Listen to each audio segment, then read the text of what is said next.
E aí pessoal, tudo bem? Quem fala é o Jota e no vídeo de hoje eu vou estar trazendo para vocês o acompanhamento mensal do Vigia 11, aquele fiagro que recentemente tem dado muita notícia aí sobre ele, tem muita gente falando, tem muita gente fazendo um alarme muito grande também, falando que vai dar problema e tudo mais. E hoje a gente vai tentar entender um pouco mais do que está acontecendo. A Valor até trouxe o relatório mais cedo pra gente, eu logo já vou estar postando esse vídeo, não vou enrolar muito. No entanto, já até saiu um vídeo aí, eu acho que semana passada, do relatório do mês passado, mas eu já vou tentar postar logo pra gente não ficar enrolando, porque o Vigia é um fundo que eu sou cotista, eu gosto bastante, eu acho que é interessante estar sempre acompanhando ele. Então vamos deixar de enrolação, vamos direto pro relatório, vamos entender o que está acontecendo. Bom pessoal, relatório de junho, a gente sabe que o relatório sempre ele tem, o mês acontece e aí sai o relatório. Vamos lá, o fundo encerrou o mês de junho aí distribuído em 28 ativos e esses 28 ativos totalizam um valor de 897 milhões aí de reais, tá bom? E vamos lá, começando, o fundo já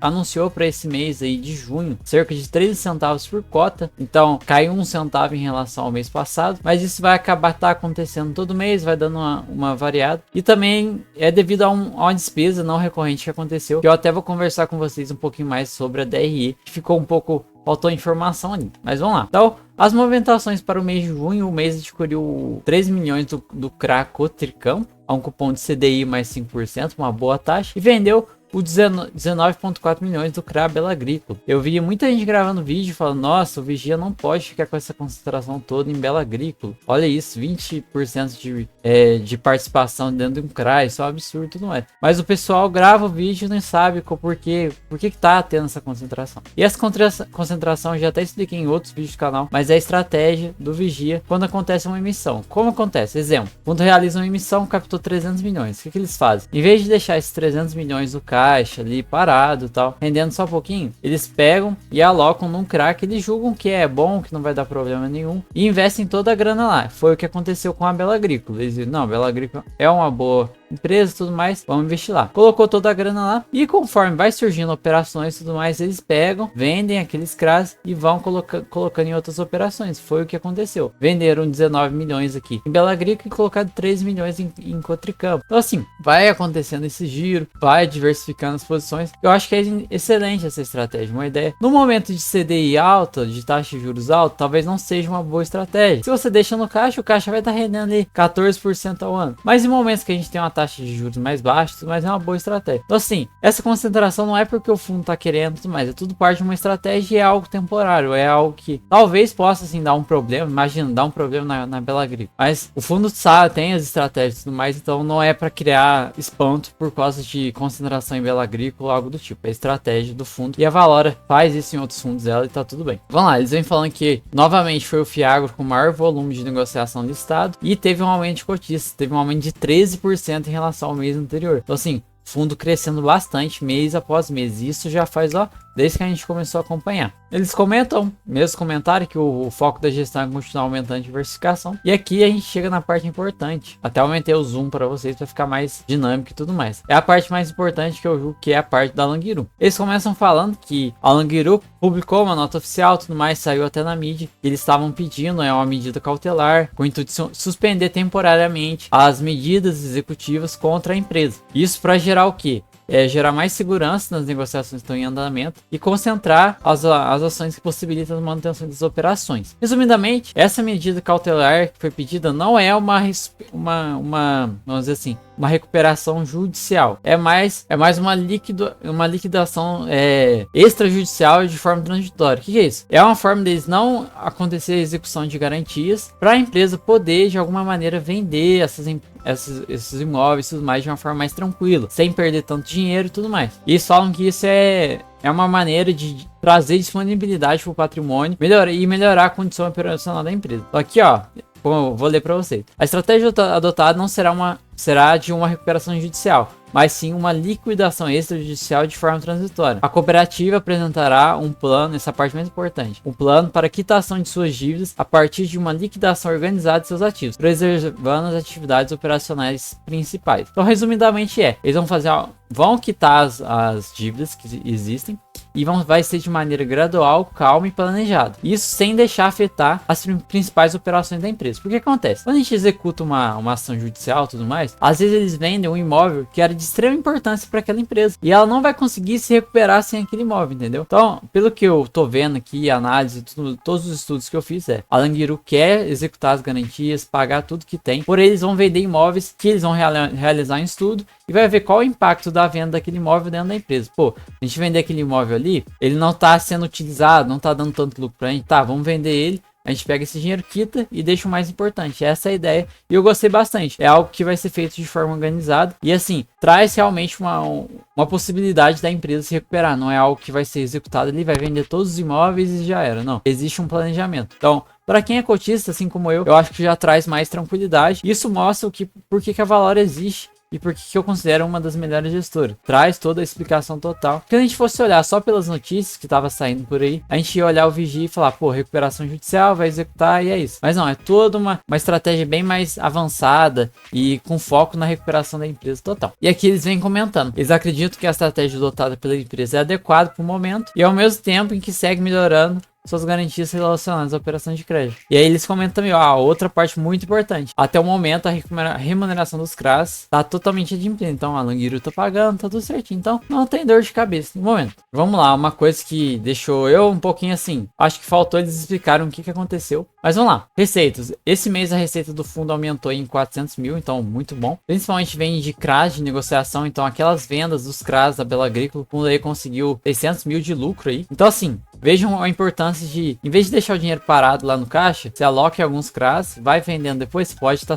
Obviamente pode ter dado prejuízo como deu mês passado, 48 mil. Mas agora o lucro já valeu a pena. E aí, aqui o que eu queria falar com vocês é essa questão das despesas recorrentes. A gente teve 2,7 milhões de despesas recorrentes, enquanto nos outros meses a gente estava tendo cerca de 800 mil. Isso afetou bastante o resultado do fundo, que teve que utilizar as reservas. Porém, a gente não sabe o que foram essas despesas recorrentes. Eles poderiam gerar aí, dizer, né, o que foi, gente, porque esse mês teve que gastar dinheiro com escritura, com advogado, não sei o que. Poderia ter especificado isso daqui. Ficou faltando, né? Porque não é normal o fundo aumentar em 2 milhões de despesas recorrentes de um mês para o outro e não ter nenhuma explicação. O que a gente pode ter de alguma explicação é que mês de junho a gente tem a taxa de escrituração, tudo mais, que acontece. Tem algumas taxas que são cobradas, taxa de administração também. Algumas taxas que são cobradas nesse mês, pode ter sido isso, mas eu acho que faltou uma explicação mais completa e tudo mais. Se vocês tiverem uma ideia do que é, deixem nos comentários. E aí o fundo tá com 3 centavos por cota aí de reserva, então assim, se continuar tendo que utilizar as reservinhas, como foi no mês passado e no mês atrasado, deve continuar aí tendo que, se continuar utilizando, né, a gente vai ver, essas reservas vão acabar, e aí não sei como é que vai ser a questão do fundo, então acendeu um pontinho aí de atenção. A distribuição do mês tá em CDI mais 3,57, muito boa distribuição. E aqui são os dois CRAs, né? O fundo tirou um pouquinho da Bela Agrícola e colocou um pouco no Cotricampo, mas eu acho que eles podiam aumentar sim a participação em alguns outros CRAs que estão aqui em menor participação, tudo mais, e adicionar novos CRAs na carteira. Mas eu acho que aqui é questão de paciência, de esperar mesmo. Mas o fundo tem que aumentar a diversificação. É um fundo de quase 1 bi e ainda tem concentrações. Não tô falando nem da concentração da Bela Agrícola, mas algumas concentrações, por exemplo, Cotribá aqui, 14% de concentração. Então assim, só algumas concentrações que vigia. Se inspirar no Rura e aumentar demais essa diversificação, um PL maior porcentagem de ser 5%, a gente vai ver um fundo batendo em qualquer fiagro, não vai bater de frente com ele, mas precisa aumentar essa diversificação. A gente tá batendo na tecla mais uma vez. Fundo totalmente CDI, uma taxa média de CDI mais 5,7, não é aquela taxa tão risco, mas nem é tão seguro. Então 100% CDI, 100% em CRAS. O foco dele tá em distribuidor e cooperativo. E aqui são todos os ativos do fundo. Vamos lá, agora pro final do vídeo eu também trouxe algumas coisas que eu não tava trazendo, acho interessante trazer para vocês e vai ficar bem interessante. Vamos lá. O valor atual do fundo, R$ 9,39. Ele já vem sofrendo aí, né? É um fundo que bateu seus recordes de R$11, 10 e pouquinho. Aí depois vem vindo tendo essa queda e até agora não se recuperou tanto. Vamos aguardar para ver. Dividend yield 18%, muito bom.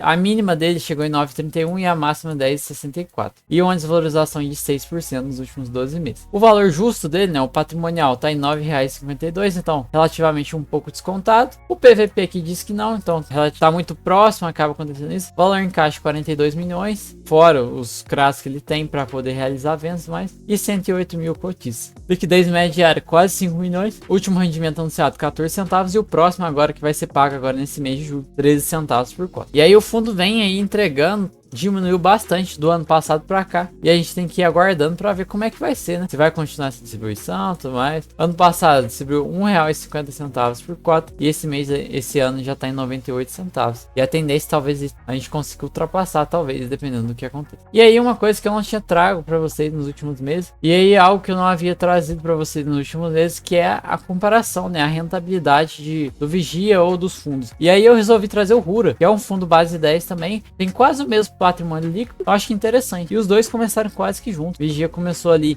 em dezembro e o Rura ali em março. E aí quando a gente compara desde o início dos dois fundos, o Vigia sai um pouco na frente, mas isso é devido ao fato que o Vigia começou antes. A gente compara os dois, a gente vê que o Rura acaba vencendo tranquilamente aí o Vigia. E aí isso se leva muito em conta a esses problemas que o Vigia tá tendo em relação à concentração, ao problema da Languiru. Isso fez com que a cota caísse bastante. No entanto, quando a gente olha ali, ano passado, lá em novembro, o Vigia dava uma coça no Rura. Porém, começou a ter esses probleminhas. E aí, desde que estourou mesmo o problema da Languiru, o Vigia teve essas quedas no valor e tudo mais. E aí os rendimentos não conseguem suprir o que é entregue, né?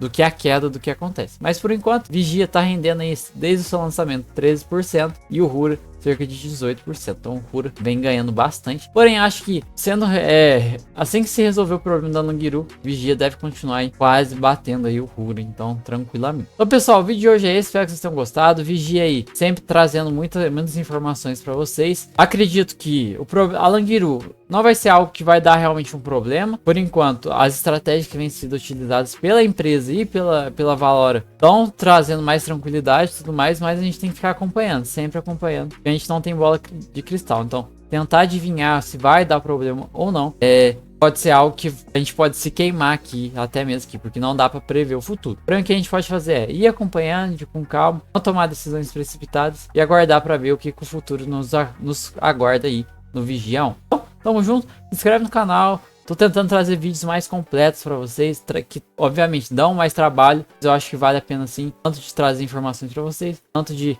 atingir muito mais pessoas. Então, tamo junto, até a próxima e falou!